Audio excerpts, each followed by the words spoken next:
ইয়ো WhatsApp guys, আশা করি তোমরা ভালো আছো। তোমরা দেখে বুঝতেই পারছো যে আমি আজকে বানাবো আমের আচার। চলো শুরু করা যাক। তো আমি 3 কেজি আম নিলাম এবং সরিষার তেল, ভিনেগার, পাঁচফোড়ন নিয়ে নিলাম।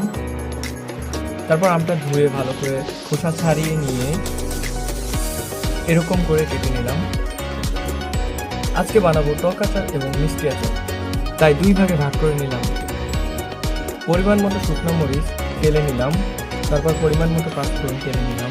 পাঁচফোড়ন এবং শুকনো মরিচ মিক্স করে ব্লেন্ড করে নিলাম। তারপর নিয়ে নিলাম পরিমাণ মতো সরিষা, তারপর পরিমাণ মতো তেল নিয়ে গরম করে তার ভিতরে রসুন দিয়ে দিলাম। তারপর দিয়ে দিলাম আম এবং সুন্দরভাবে নেড়ে চেড়ে নিলাম। তারপর দিয়ে দিলাম পরিমাণ মতো হলুদ এবং লবণ। তারপর মিশিয়ে নিলাম। তারপর দিয়ে দিলাম ভিনেগারে দিয়ে দিলাম সরিষা। তারপর সুন্দর মতো মিশিয়ে নিয়ে মশলা দিয়ে দিলাম ঝাল প্রেমীদের বোম্বাই মরিচ।